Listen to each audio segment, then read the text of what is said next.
Fala galera, tudo bem com vocês? Meu nome é Thiago Tagawa e hoje a gente vai falar sobre temperatura de cor. O que é isso daí? Esse é um assunto que vocês já cansaram de ouvir, então vamos dar uma explicação mais simples aí para quem não sabe o que é. Primeiro vamos tentar entender uma coisa. O nosso olho ele se adapta às condições de luz muito facilmente.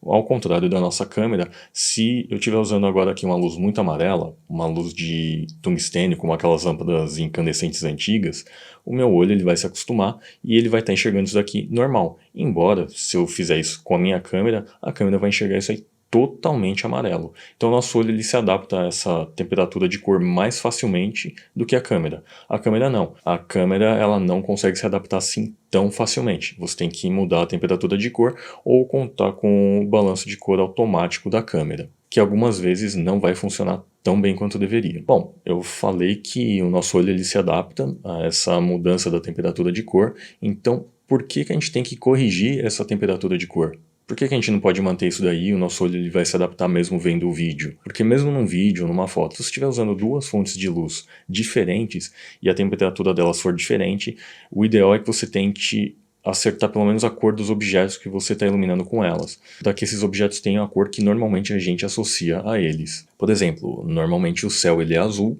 as folhas são verdes, principalmente com coisas que são brancas, cinzas e pretas, é um tipo de coisa que você consegue ver com muita nitidez essa diferença de cor. Então se você vê que essa cor não está batendo certinha, já é uma coisa que vai te chamar atenção e você vai olhar para aquela foto ou para aquele vídeo e achar que está meio estranho. Uma outra coisa que faz muita diferença é o tom de pele. Isso daí é uma coisa que a gente vai discutir aqui no decorrer do vídeo. É um pouquinho mais difícil de você realmente acertar o tom de pele, e acertar o tom de pele usando luzes artificiais é um pouquinho mais difícil do que usar uma luz natural. Então o principal motivo para a gente acertar esse equilíbrio do branco, para acertar a temperatura de cor, é basicamente para deixar as cores dos objetos que a gente já conhece na cor que eles realmente são para quem está assistindo o vídeo. E para acertar também tons de pele, alguns produtos específicos que todo mundo já sabe quais são as cores de verdade. Para ajustar a temperatura de cor, a gente tem duas opções. A gente pode ajustar isso aí na pós, seja aí no Lightroom ou no Photoshop, mas se você fotografar em JPEG, isso aí não é uma opção tão viável assim, porque como o JPEG ele não tem tanta informação, é possível que degrade a imagem e você não consiga corrigir muito disso daí na pós-produção. E o mesmo vale para vídeo. Agora, se você está fotografando ou filmando em RAW, aí a história é outra, você tem toda a informação e você pode controlar esse equilíbrio de branco aí na pós. Não vai ter problema algum, não tem perda. Como eu falei, se você está fotografando em JPEG, ou principalmente se você está filmando e não é em RAW, o equilíbrio de branco, a temperatura de cor, você vai ter que ajustar durante a filmagem ou durante a sessão de fotos. Para isso nós temos duas opções. Você pode ajustar as configurações de temperatura na sua câmera ou na fonte de luz que você estiver usando. Na câmera você vai acertar o balanço geral de branco, e então se você estiver usando várias fontes de luz com temperatura de cor diferente, é um pouco mais complicado, você vai ter que corrigir cada uma das fontes, e a outra opção é exatamente essa, é você corrigir cada uma dessas fontes individualmente. E isso pode ser bem interessante, você pode criar alguns efeitos legais. Existe toda uma lógica de qual cor usar e tudo mais, que eu não vou falar muito sobre cores, porque se eu for falar aqui sobre psicologia das cores ou como funciona todo o círculo cromático, eu acho que já seria um vídeo muito longo. Então a proposta aqui hoje é falar só sobre temperatura de cor. Posso montar um outro vídeo falando sobre cores, vai ser um vídeo bem mais longo e bem mais focado nisso. Então vamos lançar isso aí como uma proposta. Se o canal atingir 500 inscritos, eu faço um vídeo sobre psicologia das cores. O que vocês acham? Voltando aqui agora para o nosso assunto de hoje, principal ajuste que a gente vai fazer na temperatura de cor é para deixar ele ajustado à realidade, tentar deixar o mais próximo do real possível, mas a gente também pode usar essas temperaturas de cor de uma forma mais criativa. Eu posso usar aqui uma luz um pouco mais quente e uma outra luz aqui mais fria para dar o recorte. Aqui no caso eu estou fazendo o contrário, eu estou usando uma luz mais neutra como uma luz principal e o meu recorte eu estou usando uma luz mais quente. Então, pode ser realmente um artifício criativo para a sua composição, para a sua imagem. Mas, como eu falei, isso daí, se rolar essa conversa novamente, vai ser num vídeo sobre psicologia das cores e como usar isso daí. Agora que vocês já entenderam como que funciona a temperatura de cor e para que eu vou usar e como eu vou usar isso daí, vamos falar um pouquinho sobre o conceito dela. O conceito dela é um pouquinho confuso a princípio. No começo acho que vai soar bem estranho, porque a gente sempre associa uma coisa quente a uma coisa mais avermelhada, como essa luz aqui do lado, e uma luz mais fria, como essas outras aqui em volta, que ela é mais azulada. Mas quando a gente fala de temperatura de cor, ela é medida em Kelvin, que é uma temperatura absoluta, então não tem graus e não tem kelvins, é só Kelvin, tá bom, galera? Eu vejo muita gente falando isso errado, então agora vocês podem falar certo, é Kelvin. Então quando a gente está falando de uma luz do Sol, por exemplo, ela fica em torno de 5.500 Kelvin. Não é graus Kelvin, não é kelvins. Por favor, falem certo. Kelvin, só. Não tem graus, não tem plural, é Kelvin. Mas como é que eles chegaram nessa ideia? E o conceito é um pouquinho difícil de mostrar para vocês, mas talvez um exemplo mais fácil é vocês imaginarem um metal incandescente. Imaginar o pessoal derretendo ferro. Quando você pega a barra de ferro, geralmente ela está escura. Conforme você esquenta essa barra de ferro, ela vai ficando vermelha, laranja, amarelo, branco, e depois disso ela provavelmente já derreteu completamente. E a ideia da temperatura de cor é basicamente essa. Ela funciona somente para materiais que são incandescentes. Ou seja, conforme esse metal é aquecido, ele gera uma radiação luminosa.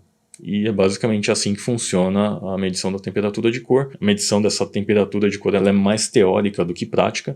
Então vamos imaginar aí que conforme você vai esquentando esse metal, ele vai do vermelho para o laranja, para o amarelo, branco, e aí ele começa a ficar mais azulado. Daí você tem o porquê da temperatura de Kelvin, tipo de uma luz de tungstênio, ela ser ali por volta dos 3.500 Kelvin, e uma luz fria, como essas que eu estou usando aqui, girarem em torno de 6.500 e a luz do Sol gira em torno de 5.500 Kelvin.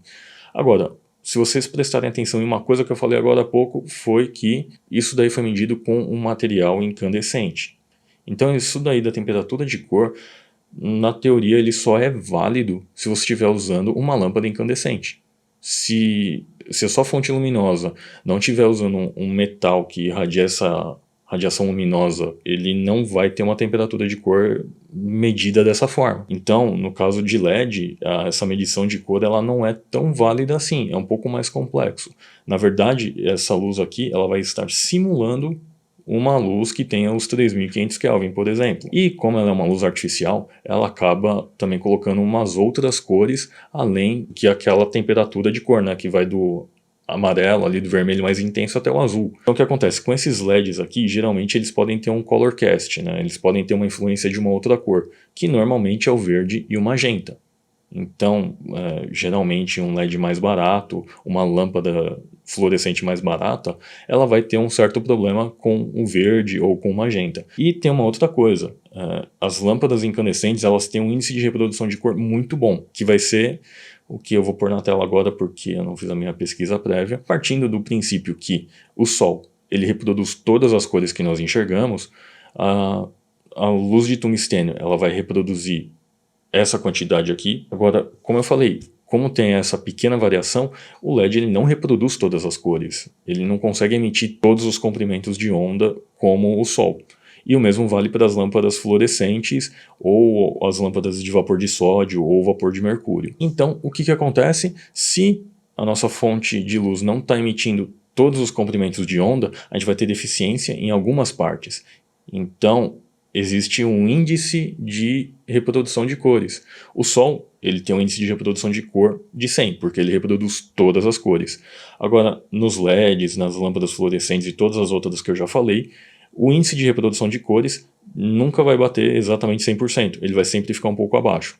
Então, se vocês forem pegar uma lâmpada dessas aí para fazer alguma coisa, para iluminar um cenário ou alguma coisa do tipo, eu sugiro que vocês usem uma lâmpada que tenha um índice de reprodução de cor acima de 90, pelo menos 90. Isso quer dizer que ele reproduz pelo menos 90% aí das cores que o Sol reproduziria. Geralmente os LEDs, essas lâmpadas artificiais, eles têm um color cast, né? Ele vai puxar ali para o magenta ou para o verde. Normalmente a lâmpada de tungstênio ela vai reproduzir melhor as cores. E além disso, quando a gente começa a falar de lâmpadas artificiais, uma outra coisa que entra em questão é o flicker, porque elas não ficam acesas o tempo todo, geralmente elas acabam oscilando um pouquinho para poder manter essa luminosidade. E dependendo da frequência que elas estejam oscilando, isso pode aparecer na sua foto ou no seu vídeo. Com as lâmpadas de tungstênio, você dificilmente vai ter esse problema de flicker e elas são mais fáceis de serem dimerizadas. Geralmente as lâmpadas de LED, de flúor, para serem dimerizadas, geralmente elas vão causar flicker dependendo do método que for usado para você reduzir a quantidade de luz. Alguma delas pode simplesmente alterar a frequência com que elas estão piscando e com isso gerar o flicker que eu falei agora há pouco. Eu não sei se eu vou conseguir demonstrar isso para vocês, eu vou fazer o possível, mas eu não tenho certeza, mas é basicamente quando você gera aquelas faixas tão escuras e outras claras e assim vai. Ou quando você está gravando numa velocidade mais alta e você vê que você tem um quadro que a luz parece que está acesa e um outro que está apagado e assim vai oscilando por todo o vídeo. Então, resumindo aqui um pouquinho, né, as lâmpadas mais baratas geralmente elas vão ter todos esses problemas, né, tanto do flicker quanto da reprodução, quanto do índice de reprodução de cores, quanto aquele color cast do magenta ou do verde. Como vocês podem ver, essas luzes aqui no fundo, elas são LEDs bem baratos, são os LEDs que não custam nem R$5. O índice de reprodução de cores deles devem ser bem baixos, e eu não sei se dá para ver no vídeo, mas eles puxam bastante para o magenta. Ele é um azul frio, mas ele puxa muito para o magenta, ele parece até um pouquinho lilás. Mas ele é um LED barato, então a gente vai ter esse problema do color cast e o índice de reprodução de cores que também não é tão bom.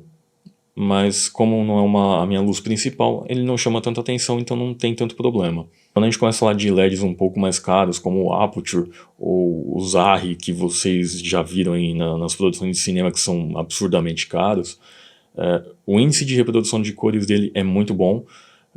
Um SkyPanel, por exemplo, ele funciona um pouco diferente do que um LED RGB normal. Se você misturar o RGB, você tem o branco na teoria, mas na prática você não consegue esse branco como eu estou mostrando aqui, e você também não consegue aquele branco mais puxado para amarelo como o tungstênio. Você vai ver que o branco dele nunca é um branco, ele sempre vai ter um color cast aí talvez puxando um pouquinho mais para um magenta ou para um verde, dependendo do LED. Então alguns painéis de LED que já são um pouquinho mais caros, além desses 3 LEDs RGB, eles incluem 2 LEDs brancos, então ele é um painel de LED RGB WW, como o SkyPanel que eu falei agora há pouco, que além dos 3 LEDs RGB, ele tem mais 2 brancos, e aí você consegue esse branco mais puro, né? Tanto esse branco daylight, luz do dia, quanto um branco mais puxado para o tungstênio. Então eu acho que é isso, galera.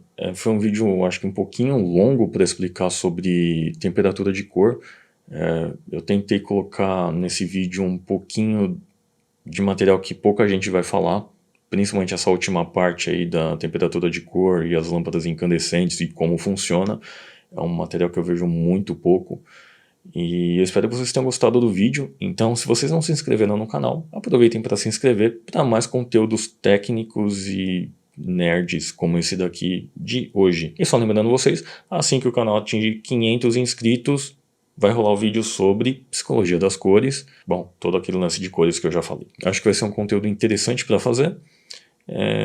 Comenta aqui embaixo se vocês gostaram dessa ideia. E se vocês querem saber um pouquinho mais sobre alguns temas bem específicos que pouca gente vai falar aqui no YouTube. Então, é isso aí, galera. Hidratem-se, lavem as mãos e até a próxima. Falou!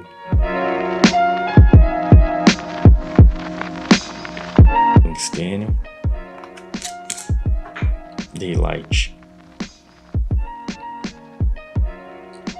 Droga.